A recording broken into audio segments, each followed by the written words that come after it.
Hello everyone, जय हिंद। आप लोगों का स्वागत है। बीपीएससी के द्वारा अभी अभी आप लोगों का कट ऑफ जारी कर दिया गया है। आखिरकार सेकंड मेरिट लिस्ट कितना तक जाएगा, कब तक आएगा, सारी इन्फॉर्मेशन मैं डिटेल में दूंगा, तो आप अंत तक वीडियो में बने रहिएगा। चैनल को सब्सक्राइब नहीं किए तो सब्सक्राइब करके बेल आइकन दबा दीजिएगा। जी हाँ दोस्तों, यहाँ पर कट ऑफ आप लोगों का 1 से 5 यानी पीआरटी के लिए जो कट ऑफ जारी हुआ है, यहाँ पर देख लीजिएगा कितना गया है। जनरल कैंडिडेट यदि यूआर से थे तो आप लोगों का 67 गया है, फीमेल का 57 गया है, ईडब्ल्यूएस का 76 गया है, फीमेल ईडब्ल्यूएस का 48 नंबर गया है, ईबीसी का 55 गया है, फीमेल ईबीसी का 44 गया है, बीसी का 60 गया है, बीसी फीमेल का 50 गया है, एससी का 47 गया है, एससी का 39 गया, एसटी का 46 गया, एसटी का 39 गया है, बीसीएल का 48 गया है। उर्दू कैंडिडेट में देखिए बहुत बड़ा परिवर्तन देखने को, मैं पहले भी बता रहा था कि 54 गया है उर्दू कैंडिडेट का और फीमेल कैंडिडेट का 40 गया है। मैं इन्हीं की बात कर रहा हूं था कि 40-45 इन्हीं का जाएगा और गया भी। आप देख सकते हैं 48 नंबर ईडब्ल्यूएस का गया है, 39 number EWS candidate. Urdu candidate यहां पर कई छात्र ऐसे हैं मिले ही नहीं हैं, लेकिन बहुत कम कट ऑफ गया है। ये आप लोग देख सकते हैं, ये आप लोगों का पीआरटी का कट ऑफ है और उसके बाद यहां पर आप लोगों का 9 से 12 तक में कितना कट ऑफ गया है। कट ऑफ बहुत कम है। हिंदी भाषा के लिए मात्र 55 गया है, यहां पर ईडब्ल्यूएस के लिए 48 गया है। बहुत कम नंबर पर यहां पर सिलेक्शन हुआ है। हालांकि पीआरटी का कट ऑफ आप लोगों का अच्छा खासा, कई लोग कह रहे थे हमारा 68 है, लेकिन आप गलत मिलाए हैं। सही से आप लोग मिलान नहीं किए हैं। लेकिन मैं आप लोगों को अभी बताऊंगा कि आखिरकार आपका कितना नंबर है जिससे आप लोगों का सेकंड मेरिट लिस्ट आने की उम्मीद है और आपका सिलेक्शन हो सकता है। सेकंड मेरिट लिस्ट में आप लोगों का डॉक्यूमेंट्स वेरिफिकेशन के लिए बुलाया जा सकता है। तो मैं अभी कट ऑफ का थोड़ा सा एनालिसिस करूंगा। ये आप लोगों का पूरा डाटा रहा पीआरटी के लिए।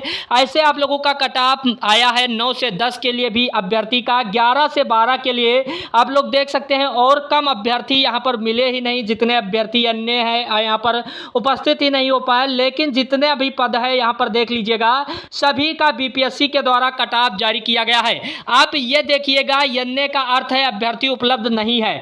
यहाँ पर पीआरटी में भी कई ऐसे पद हैं जहाँ पर खाली था। मैं आप लोगों को पहले भी बता रहा था कई पद ऐसे खाली रहेंगे। जैसे एससी फीमेल का आप लोग देख सकते हैं, उर्दू और बांग्ला के लिए छात्र नहीं मिले।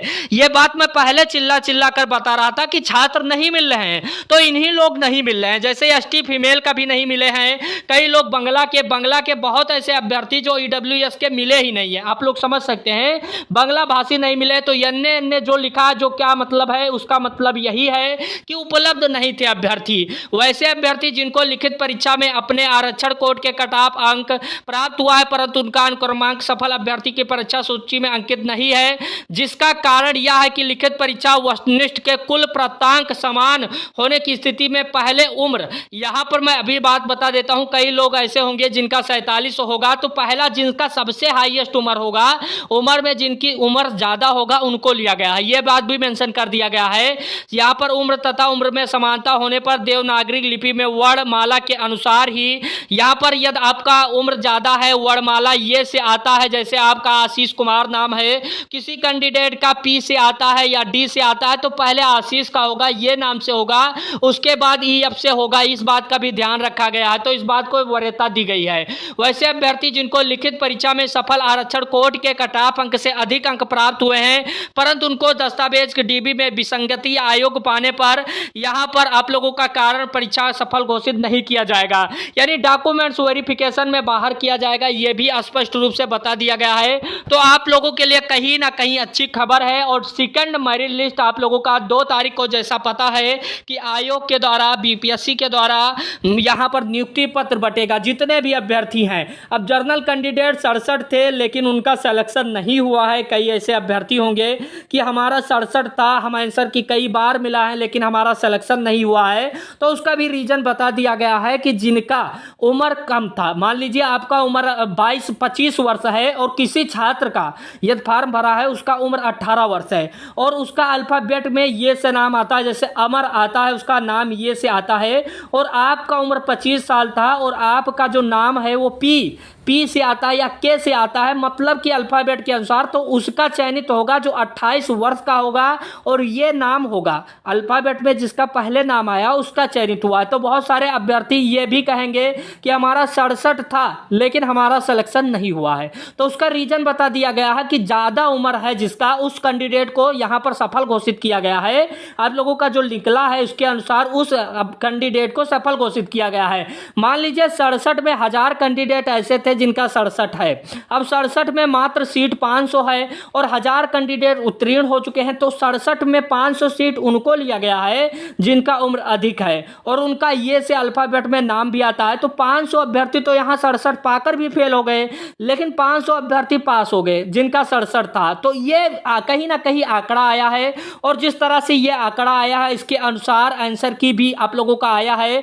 लेकिन मैं यही सोचूंगा, मैं यही कहूंगा कि जितने भी अभ्यर्थी हैं उनका रिजल्ट भी जारी किया जाए कि आप अपना रोल नंबर डालें, आपका इतना अंक बन रहा है, ये जो आंसर की मिलान वाला झमेला ही खत्म हो जाए। लेकिन बहुत अच्छा कटऑफ गया है, ये कटऑफ बहुत अच्छा है। सभी कैंडिडेट आप अपना कटऑफ देख सकते हैं। हर यहाँ पर जितना भी है उर्दू के लिए कम ही गया है, बांग्ला के लिए कम ही गया है। जितने भी लोग बता भी रहे थे यूट्यूब वगैरह पर, अब कई लोग कहेंगे गलत बता रहे थे, लेकिन कहीं ना कहीं उनका अनुमान भी सही है। जितने भी लोग बताएं सभी लोग अनुमानित हैं, कटऑफ इतना हाई नहीं गया है। मान लीजिए यहाँ पर यूआर कैंडिडेट का मात्र कटऑफ पीआरटी में ज़्यादा गया है और किसी कैंडिडेट का देख सकते हैं कटऑफ बहुत कम है, मिनिमम मार्क है। ऐसा नहीं है बिहार के कैंडिडेट के लिए कटऑफ बहुत हाई पाई। यदि यूआर कैंडिडेट अदर राज्य से आए थे तो उनके लिए कटऑफ हाईएस्ट बनाया गया था। लेकिन और जितने भी कैंडिडेट आप लोग देख सकते हैं बिहार के निजी कैंडिडेट का कटऑफ बहुत ही कम है। तो आप इस बात को जानिए। यह कटऑफ लिस्ट भी मैं अपने टेलीग्राम चैनल पे सेंड कर दूंगा। हालांकि कब तक आ रहा है सेकंड मेरिट लिस्ट इसके बारे में मैं बता देता हूं। आपको पता होना चाहिए 2 तारीख को आप लोगों का होगा, उसके बाद ये आंकलन किया जाएगा कि कितने अभ्यर्थी यहाँ पर पूरी तरह से चयनित हुए हैं। बाद यहाँ पर खाली होगा। बहुत सारे ऐसे अभ्यर्थी हैं जिनका सीटेट अपियरिंग होगा, सीटेट फेल होंगे। कई ऐसे अभ्यर्थी डीएलएड अपियरिंग होगा। कई ऐसे अभ्यर्थी हैं कि कुछ डॉक्यूमेंट्स उनके पास उपलब्ध नहीं होगा। जैसे बहुत सारा कमियाँ देखने को मिल रहा है, लगातार अभ्यर्थी लौट रहे हैं। तो कहीं ना कहीं उन अभ्यर्थी को भी यहाँ पर मौका मिल जाएगा जिनका भी कम नंबर है, उनके लिए यहां पर अच्छी खबर हो सकता है। हालांकि एक आध नंबर यहां पर मैं 67 मान रहा हूं, जैसे कि अभ्यर्थी का 67 होगा उनका नहीं हुआ होगा तो उनका भी चांस बन रहा है, 66 का भी चांस बन रहा है। लेकिन अब इतना नहीं कि 65 है आप लोगों का हो जाएगा। 1-2 नंबर यहां पर चांस बनेगा कि सेकंड मेरिट लिस्ट में जारी होगा और 1-2 नंबर यहां पर घटने की उम्मीद लगाई जा सकती है हर विभाग में। ऐसा नहीं है कि यूआर में, ईबीसी में जितना भी है, यदि आपका 1-2 नंबर का इधर उधर है तो अभी अपने आप को सतर्क रखिए, चैनल सब्सक्राइब करके रखिए। जैसे आएगा सेकंड मेरिट लिस्ट जैसे मैं जानकारी दे दूंगा। आपको वीडियो अच्छा लगा होगा, कोई क्वेश्चन है तो कमेंट बॉक्स में जरूर से बताइएगा और चैनल को यह सब्सक्राइब नहीं किए तो सब्सक्राइब करके जाइएगा। और सबसे इंपॉर्टेंट बात, कई लोग ये चाह रहे होंगे कि इस पीडीएफ को मैं टेलीग्राम चैनल का लिंक मैं डिस्क्रिप्शन में दे रहा हूं, वहां पर ज्वाइन कर लीजिएगा या आप सर्च भी कर सकते हैं, शुक्ला एकेडमी सर्च कर सकते हैं। टेलीग्राम पे सब कुछ मटेरियल आपको मिल जाता है फ्री में अच्छे से। तो आपको वीडियो अच्छा लगा होगा। कटऑफ का इंतजार कर रहे थे, कटऑफ आ गया। अब आपको इंतजार करने की सेकंड मेरिट लिस्ट की ज़रूरत है और कुछ इंतजार करने की ज़रूरत नहीं है। यदि आपका मार्क कम है तो दूसरी नई भर्ती में आप अभी से तैयारी करने में लग जाइएगा, आपका अच्छा स्कोर बन रहा होगा। Thank you watching this video. धन्यवाद।